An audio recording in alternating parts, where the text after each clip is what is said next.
back or anything. And they wouldn't listen to me. Terry did more than they did. Jerry obeyed David. And Terry tried to make me happy, but she hated Pauline. And I should have.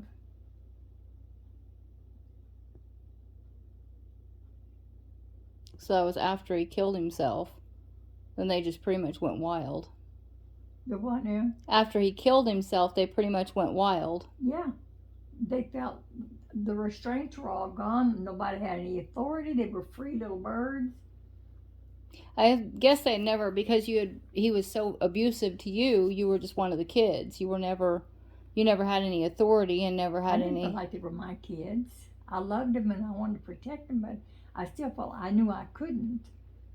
And he was so physically violent with me. I remember one time he started hitting me and everything, and I slapped back at him, and I turned around to run out the back kitchen door, and he grabbed me by the ponytail and hung on to the door. The door come back and hit me in the head, and I broke loose and took off running down the hill toward the driveway. And he run behind me and took his fist and hit me in the back, and I thought he collapsed my lung. I couldn't breathe. I fell to the ground. And then he got scared. Oh, you're going to be okay. I didn't hit you that hard. You're going to be okay. But that was in front of the kids. All that happened, all that time, all of it. They witnessed that from the time they were probably newborns till he killed himself. Yep. And he was sexually abusive to the kids. Yep. But Pauline was your foster daughter. She was how old when you got her? 14. So he started molesting her. See, when she was 14, that wasn't her fault. She was a kid. Well, she fell in love with him. I knew she wasn't capable. She wasn't. No, she wasn't. She was wasn't only very 14. Smart either way. And she told me after he died, the funeral and everything, I wouldn't let her come to the funeral. But anyway, she came to my house, and I sitting in a rocking chair, and she's sitting on the floor in front of me, and she was telling me how sorry she was, and that he really did love me and not her. She said, I wish that he had have loved me, but she said we'd be real close and having fun and everything going good, and then you'd walk into the room, and she said, and I just disappeared in his eyesight. He just, no more. So she said, I knew that he loved you more than he would ever love me, but she said, I loved him. Good grief. She was just a little girl, though. She had no idea. Well, she was 18 when he died, and I told him, I said, you know what? I don't care. I don't care if you and her have an affair. That's fine with me. I said, what you need to do, though, is we need to get a divorce, and you need to marry her. I don't want to marry her. I don't want nothing to do with her. I hate her. I thought that was a simple solution. Well, because he was so physically violent to you and abusive to you and of course, wasn't he older than you? He was 4 years older than me. When we got married, I was 16, and he was 20. But he had already raped you. Oh, yeah. Yeah, the first date. I mean, we got in the car, and I didn't know where we were going or anything. He didn't tell me where he was going. And he drove to the dump. And here I was out here in this open, wide, dark spaces, and it was night. And he started in on me, and he went ahead until he got what he wanted. And then we went back to where I was staying with, which was Ray Poor's brother and sister-in-law. And we got back over there, and so then he told me that he had told them that we went out and had sex, and it was what I wanted. And I was so embarrassed I couldn't hardly say, because I went with Ray. I was 14, and then that was 16. 2 years I'd known him. We'd never did anything. He never held my hand, never kissed me, never, he was just always right there and real sweet. And he wanted to get married, and fine, And then along came Quentin, who raped you, and then you felt like you had to marry him. Yeah, I was embarrassed to death over it. I was so embarrassed because he made it look like that I was loose. First date, and he raped me. And you were married to him for how long? 16 years. 16 years of abuse. 16 years of Uh-huh. beatings and verbal abuse and mental abuse. And yeah.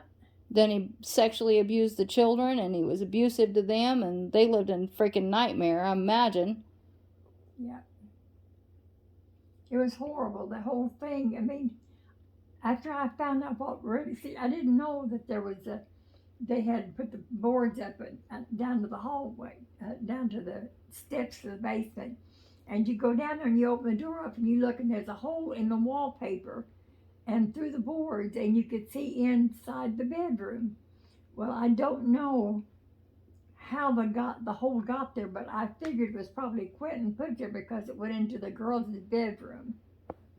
And the kids would stand sometimes, and they said they told me they would stand there and watch him with Pauline in the bedroom.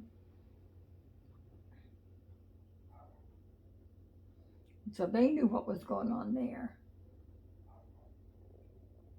Yeah. And then they were, so how old were they when he killed himself? David was 14, I think, and Terry's 3 years younger than him. And then Jerry was 2 years younger than her. So I figured David was 14. Terry was about 12. Yeah. And Jerry was like 10. Yep, that's about the way they were. He And always let Jerry have more leeway than he did the other kids, but he made him sit on the couch. Had to be David here and Terry in the middle, and then Jerry in the end because Jerry was the better one. Terry would tell if something happened, and David was belligerent. That was his opinion.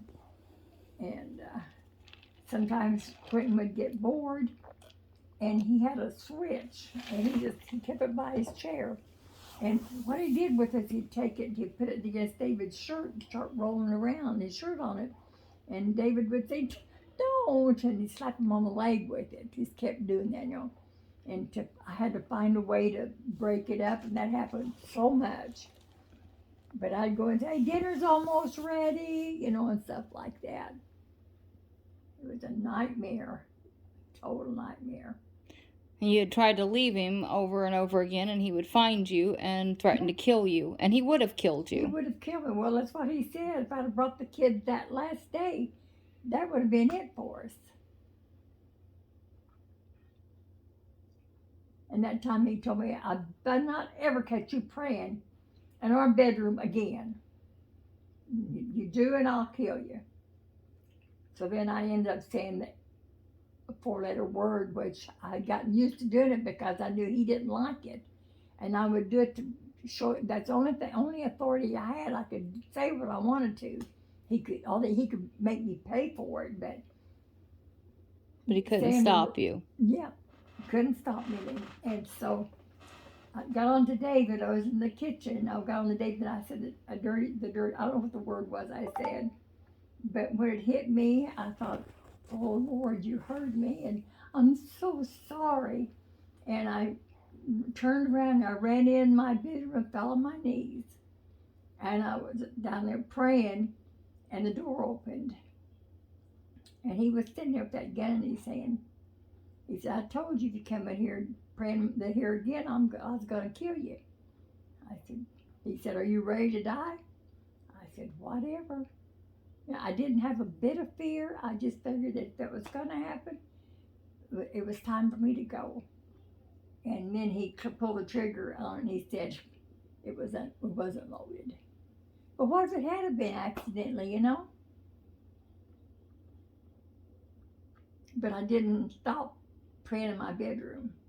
That's where I felt the most closest to my to God, you know, when I was on my knees and everything shut out.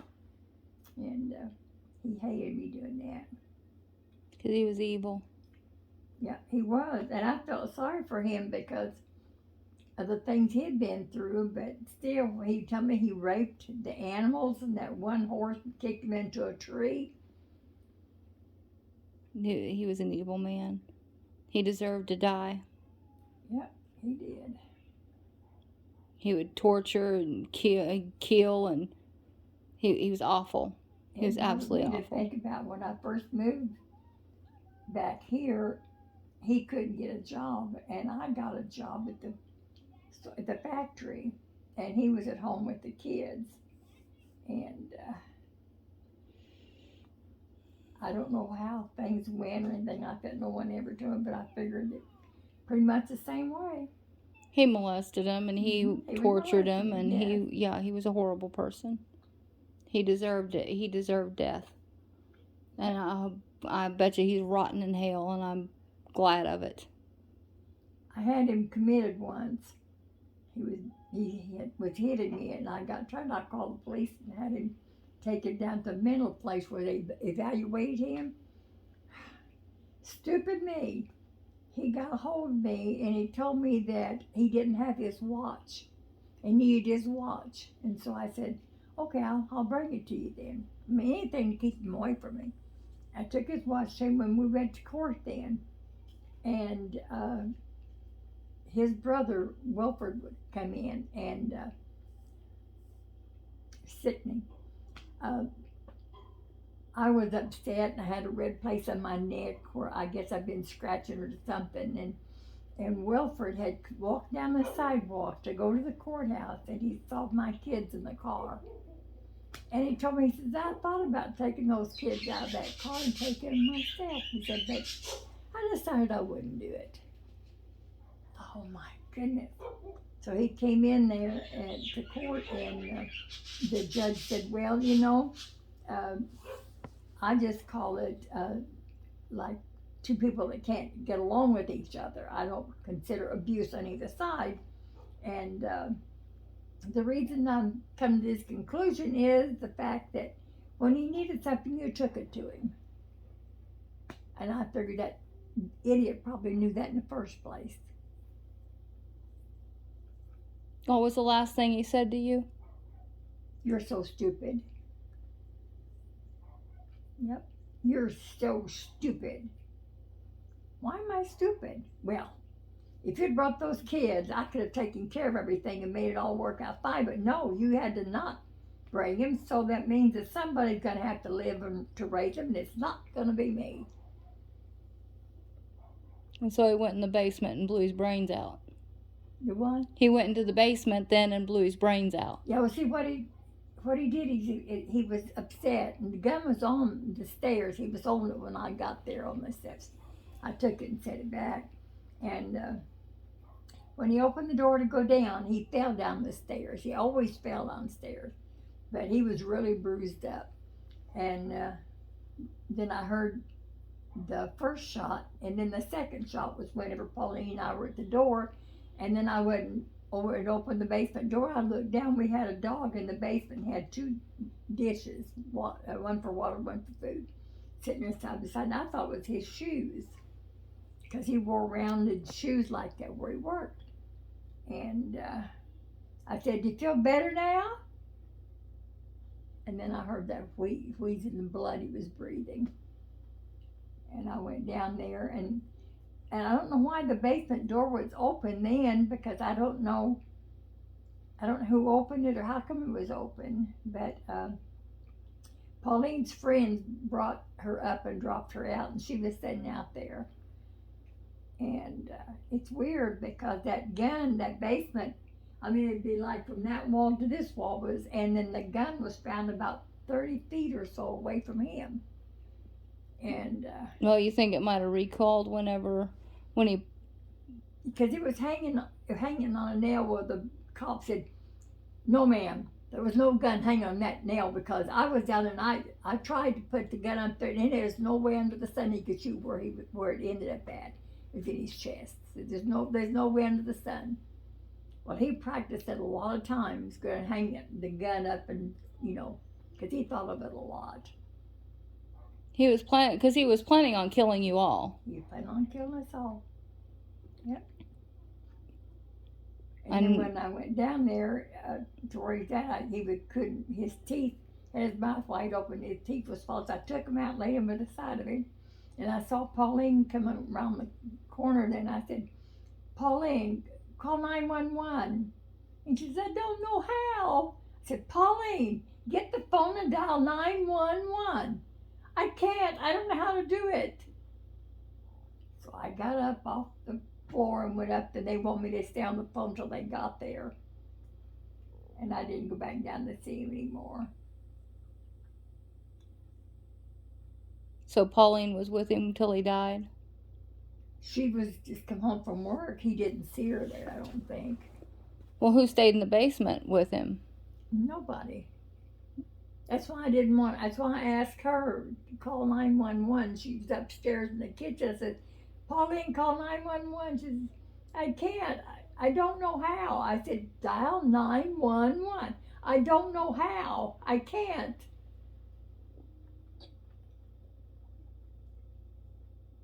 And then she came over that day after the funeral and sat there in front of me on the floor, and she said, I really was in love with him, but he never was in love with me. She said, he would be so sweet and nice and talk sweet and do sweet, nice things for me, but when you walked into the room, she said, he lost every inch of attention. It all went on me instead of on him, on her, she said. And she was jealous. And he was scary possessive. Do what? He was scary possessive of you. Yeah, yeah. He told you one time, didn't he tell you that he wished you were a paper doll, so he could fold you up and put you in his pocket when he was done playing with you? Exactly. That's what he told me. Every time you left, he would find you. He would come after you. He would beat you. He would threaten the kids. We went to Oregon. Me and the kids went to Oregon. I had a van that was, he got a van or a station wagon, and I drove it to where they were at. And then I called him because I had, what do you call it? I turned my ankle and I couldn't walk on my ankle. And You had a sprained ankle. Mm-hmm. You sprained your ankle. I had to work in order to make some money because I had no income.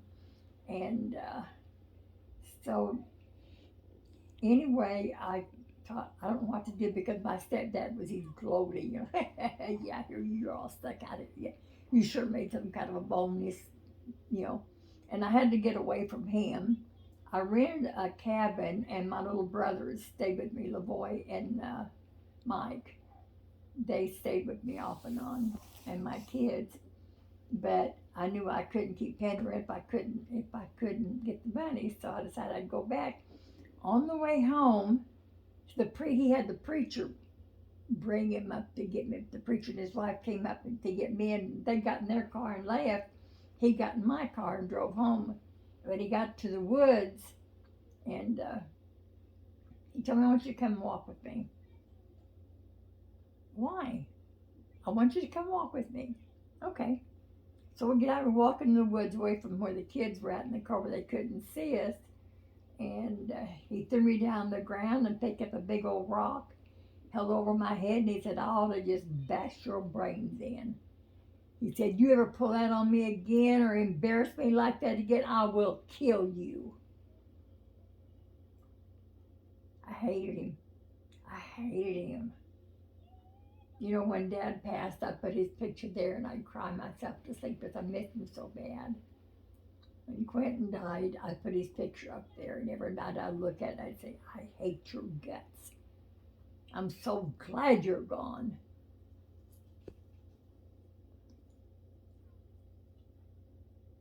And it may have ended up that I may have ended up killing one time, rather, but if I'd had to go ahead living with him anymore, because I couldn't take it much more. Well, the only way you could have survived and walked out alive if he hadn't have killed himself was to kill him, because he would have found you and killed you. Oh, yeah, he would have. That's why he told me. He said, there's no way you can hide from me. That's when that one time you left him and he got a hold of David and took David home and told him you want to die with Daddy. Mm-hmm. Yeah. What a horrible human being. We had a little broom closet about like that, and it was behind the stove, and he put David in there, and I went running the house to see if I could find David. He had told David not to make a sound, and so when I come in, he said, "I don't know what you're after. He's not here." I said, "He's not at the school." He got home, and I said, "He's got to be here." And he said, "No, he's not here." And so I went out, and then my uncle, Uncle Howard, was out there, and he said, "You want to go get the police or what?" And I said, "No, it won't do any good. He's a sweet talker. He'll talk me into anything." I said, "I have to just go back and bide my time." Yeah, everybody would say what a sweet man he was, how gentle he was. Quiet, gentle. Oh, he was so open and sweet. He'd sit there with his legs crossed when people would come over. And then as soon as they left, he would berate you and treat you like a dog because they did something he didn't approve of and you didn't stop them. Yep. It's your fault because you didn't make them behave. And even besides the fact that if I didn't even invite them in and they came on their own, I still was supposed to have found a way to turn them away. I'm sorry, we're getting ready to go right now and leave. I wish I could be here longer, something like that's what he wanted me to do. I wouldn't do that, and I always got beat up afterward. You couldn't have any friends. You couldn't talk to anyone. Oh, no. No. You go to work and he wanted to play-by-play when you got home. You had to tell him every single word you said all day long and every single word anyone said to you. Exactly. And here you left home to get away from one abusive situation where you were getting beat and raped, and then you went right straight into another situation where you were getting beat and raped. And I was so ignorant that I only knew your dad a week before he proposed, and we were married, knowing each other, I think it's 2 weeks. I thought, that's such a dumb thing to do. But I wanted to get him while I had a chance. Well, it was a miracle. It was a miracle right there. Yeah, it really was. I would say the love did not exist, except for I watched my father look at you. You'd walk in the room and his eyes would be on you. Yeah. No matter who he was talking to or what he was doing, his eyes would find you, and you were his cheering section, and he adored you and you adored him. Yep. Sure did. But I had to fight for my way on that because he didn't want me having a television or wearing pants. So I divorced him. And then remarried him. Yep. Yeah. Well, I agree on the TV. Now the wearing pants thing, I like the pants. I have a TV for things that I want to watch. I don't like to watch a bunch of junk and stuff, but I watch the murder stuff where people are collected and put to justice. You like to see people get what they deserve. Evidently. You like to see them get caught. No, I think that I watched you and Dad. And I watched, it wasn't perfect. You had your ups and downs, and Dad had his issues. But overall, I watched the way that you guys did. And you were honest with each other. You were open with each other. And you didn't undermine each other. And you both had the same goal in mind. You both loved the Lord. And you both put God first. And we had a family altar. And I know how blessed I was. I was very blessed to have parents like you and Dad. I tell you what, I told your dad. I said, I want to be married to a man who loves me more than anything else. More than anything. He said, well, darling, then that's not me. He says, I do love you. I love you so well. I love God first. But you can't do that. You got to love me first and then God. No, he said, no. I don't want you to feel bad because you mean the world to me, but then he's my utmost. And then later on, 10 years or so down the line, I was I was glad he that made me realize exactly who he really was. He wasn't going to be somebody to sweet talk me. He's going to tell me the truth. Mm-hmm. And he did, and the way that he loved God, I think that he, because of the way he loved God, made him love you more. And that's what I told myself. He was more loyal, more honest, more giving, more caring, more because he loved God and put God first, and then he loved you the way that God, he felt like, the way that Jesus laid his life down for the church, and the way Jesus loved the church, he loved you. And if he hadn't have loved God so much, I don't think it would have.